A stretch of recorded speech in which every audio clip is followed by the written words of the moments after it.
এই মুহূর্তে অবস্থান করছি যশোর জেলার চৌগাছা উপজেলার লস্করপুর শাহিনের বাড়িতে। একজন নয়, দুজন নয়, তিনজন নয়, 8 জনকে প্রতারণা করে কিন্তু প্রেমের ফাঁদেই বলেন আর যেটাই বলেন আপনার, তাদেরকে আসলে বিবাহ করেছেন। তাদের সেই শাহিনের বাড়িতে তারা কিন্তু অবস্থান করছেন বা অনশন করছেন আসলে। হ্যালো, শাহিনের সাথে আমার পরিচয় হয়েছে, আমরা কারিগরি ভোকেশনালে একসাথে পড়াশোনা করতাম। ওখান থেকে পরিচয় হওয়ার পরে তার সাথে আমার কোনো রিলেশন ছিল না।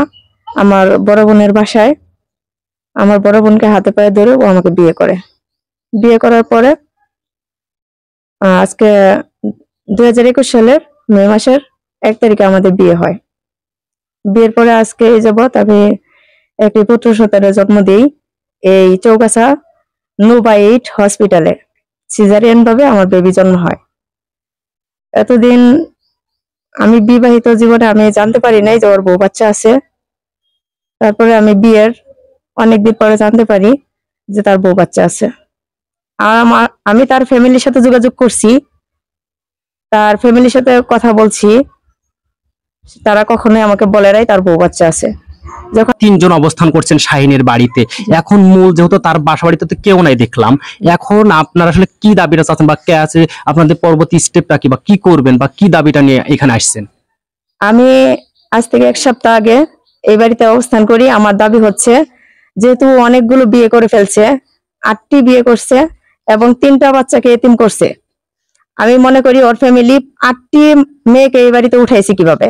এটা আমার 1 নম্বর প্রশ্ন, যে কেন উঠাইছে। একটা মেয়েকে ডিভোর্স না দিয়ে, একটা বাচ্চার সমাধান না দিয়ে, একটা বাচ্চার ভরণ পোষণ না করে আরেকটা মেয়েকে কিভাবে জায়গা দিছে, এটা আমার 1 নম্বর প্রশ্ন।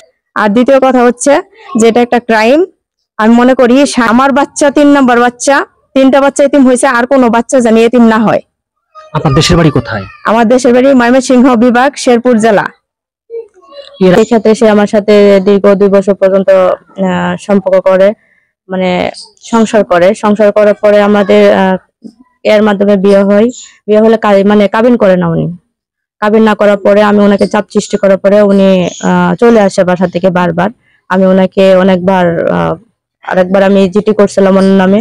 জিটি করার পর আমি পুলিশের মাধ্যমে ওনাকে বের করে ওনার সাথে আবার থাকা শুরু করি 5 মাস থাকার পরে আবার উনি চলে যায়। আরেকটা কাবিন ছাড়া কি বিয়ে হয়, এটা কিভাবে সম্ভব?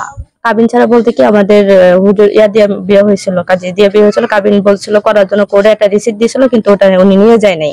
মানে উনি আইডি কার্ড নিয়ে খালি ঘুরছে, মানে আমাকে মিথ্যা কথা বলছে যে কোর্টে উকিল আসে না, এটা করে না, ওটা করে না, এগুলো বলে মিথ্যা আশ্বাস দিয়ে গেলে আমাকে ঘুরে নিছে। পরে দীর্ঘ 1 বছর পরে যখন জানতে পারি যে ওনার বউ বাচ্চা আরো আছে, অবস্থান আছে, আরো বড় মেয়ে আছে, তারপর আর উনি 4-5টা বিয়ে করছে একের পরে। প্রশ্ন করার পরে সে বলে যে মিথ্যা কথা। সবাই সামনে আসার পরে এগুলো নিয়ে ঝামেলা করে ওনাকে আর মানে চাপ সৃষ্টি করা হয় নাই। এখন আছে এই যে আপনার বাড়ি থেকে কি জানেন যে এখানে আপনি অবস্থান করতেছেন, বাড়ির ফ্যামিলির লোকজন? হ্যাঁ, আমার বাড়ির লোক ফ্যামিলি কিন্তু অবশ্যই, কারণ আমার বাড়িতে 9 মাস, দীর্ঘ 9 মাস একটানা ছিল আমার বাড়িতে অবস্থান করছে। করার পরে সে এখন বাসা নিয়ে আমার টঙ্গিতে ছিল আমরা, ওই জায়গাতে উনি পালায় আরেক মেয়ের কাছে চলে যায়। তখন আমি বুঝতে পারি ওই মেয়ের ফ্যামিলির সাথে কথা বলে, সেই স্টুডেন্ট বলে সব মেয়েদের সাথে থাকে। আজকে দিয়ে কতদিন অবস্থান করছেন শাহিনের বাড়িতে? আমি এর আগেও আসছি, হয়তো সপ্তাহকালীন হবে। তার পেশা এবং নেশা দুটি হচ্ছে বিয়ে করা। বিয়ে করে কারোর সাথে সংসার করে না, 5 মাস কি 6 মাস সংসার করার পরে যখন সে প্রেগনেন্ট হয়, তার কাছ থেকে টাকা পয়সা গয়নাগাটি, তারপরে এমনি যা প্রমাণ টমান থাকে সব ডিলিট করে, সব মুছে নিয়ে, গয়নাগাটি চুরি করে, মানে বাড়ির জিনিসপাতি যা কিছু সব কিছু নিয়ে আসে, টাকা পয়সা নিয়ে আসা সে আবার অন্য আরেকজনের কাছে চলে যায়। তো ওখান থেকে শাহিনের আরো অনেকগুলো বউ আছে, এটা কখন জানতে পারলেন? এটা আমি বিয়ের 6 মাস পরে জানতে পেরেছি, আগে বলে নাই। সে আমার বাচ্চার বয়স 4 বছর 5 দিন চলতেছে বর্তমান। আমার বেবিটা হয়েছে পরে আমার হাজবেন্ড একদিনও আমার এই মেয়েটারে দেখতে পর্যন্ত যায় নাই। তাহলে বুঝতে পারতেছেন আমরা কতটা কষ্টের মধ্যে আছি। আশপাশের লোকে তো অনেকে সিসি করতেছে, এটা তো খারাপ লাগতেছে। আবার একদিকে আপনার সন্তানও আছে, আসলে তো 2 নৌকায় পা। এখন আসলে কি করতে চাচ্ছেন? এখন আসলে আমরা করতে চাচ্ছি যে, আসলে সে তো এই পর্যন্ত 8টি বিয়ে করছে, আর আমার তার সাথে সংসার করার মতো তো আমার কিছু নাই। তার সাথে তার সংসার হবে না, কারণ সংসার কি জিনিস সে বুঝে না। যার কাছে বউয়ের মায়া নাই, সন্তানের মায়া নাই, সে সংসারে কি বুঝে? সংসারে তো কিছু, তার সাথে সে তো যায় না শুই না, একের পর এক ভুল করতেছে, সেটাকে তো ভুল বলে না। যখন 7টা 8টায় বিয়ে করে এটাকে তো ভুল বলে না, এটা হচ্ছে অন্যায়, অপরাধ। হ্যাঁ, তার শাস্তি হওয়া উচিত। আমরা তো না জেনে একটা ভুল করেছি। প্রতিটা মানুষ তো না জেনে না ভুল জেনেই করে, ভুল ভুল করার করে। পরে বুঝতে পারে যে আমি আসলে ভুল করেছি। বুঝতে পারে, এখন তো আমরা কি করব?